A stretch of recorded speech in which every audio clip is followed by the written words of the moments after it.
Parasakthi director Sudha கோகரா இயக்கத்தில் நம்ம சிவகார்த்திகேயன், அதர்வா, ஸ்ரீலீலா, ரவி மோகன் அப்படின்னு சொல்லிட்டு சினிமா பட்டாளமே சேர்ந்து நடித்து பொங்கல் ட்ரீட்டாக தேட்டரில் வெளிவந்த ஒரு திரைப்படம். பொங்கலுக்கு ஒரு படம் வந்து போகிக்கு முன்னாடியே ஊழ்ச்சி காட்டின ஒரு திரைப்படம்னா அது இந்த பராசக்தி மட்டும்தான்.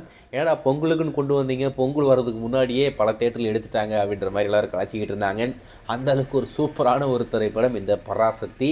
ஸோ நீங்கள் இந்த படத்தை பார்த்துருந்தா உங்களுக்கு இந்த படம் எந்த அளவுக்கு பிடிச்சிருக்கு அப்படின்றத மறக்காமல் கமலில் மென்ஷன் பண்ணுங்க. வர்த்தக ரீதியாக இந்த படத்துக்கு பெரிய வரவேற்பு கிடைக்கல. பெரிய பட்ஜெட்டில் எடுத்த ஒரு படம் இந்த வருடம் வெளிவந்து தமிழ் சினிமாவில் ஃபஸ்ட்டு ஃப்ளாப்பான ஒரு திரைப்படம் பராசக்தி. அதை தொடர்ந்து வா வாத்தியாரே அதுவும் ஒரு ஃப்ளாப்பான ஒரு திரைப்படம். 2 படமும் வர்த்தக ரீதியாக எடுத்துக்கிட்டிங்கன்னா ஒரு மிகப்பெரிய டிசாஸ்டரான ஒரு திரைப்படமாக மாறியிருக்கேன்.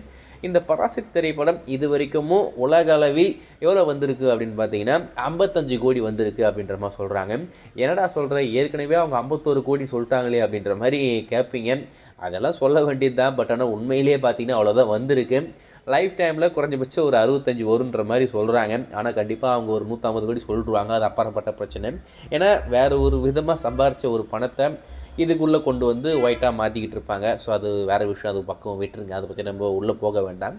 சரி, இந்த படத்தை பற்றி கூடுதல் தகவல் என்ன அப்படின்னு பார்த்தீங்கன்னா, இந்த படத்துடைய ஓடிடி ரைட்ஸை பொறுத்த வரைக்கும் நம்ம ஜி5 அவங்க தான் வாங்கியிருக்காங்க.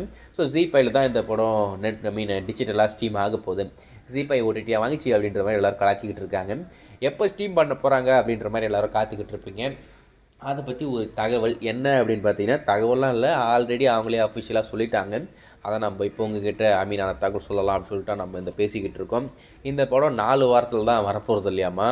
8 வாரம் கழித்து தான் நாங்கள் இந்த படத்தை ஜி5ல ஸ்ட்ரீம் பண்ண போகிறோம். டிஜிட்டலாக இந்த திரைப்படம் 8 வாரம் கழித்து தான் வரப்போகுது அப்படின்ற மாதிரி அஃபிஷியலாக இப்போ சொல்லியிருக்காங்க. ஏடா இதெல்லாம் ஒரு படம், இந்த படம் 8 வாரம் கழித்து வரப்போதா அப்படின்றது தான் எனக்கு இருக்கிற ஒரு கேள்வி.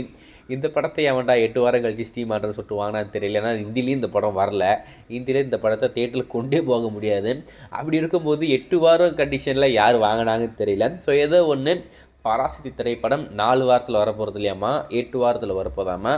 ஆனால் இன்னொரு பெரிய பிக்கெஸ்ட் சம்பவமாக பராசக்தி உங்களுக்கு காத்துக்கிட்டு இருக்கேன். பராசக்தி ஈரோடா அப்படின்னு சொல்லிட்டு புதுசாக ஒரு என்ட்ரி வரப்போகுது.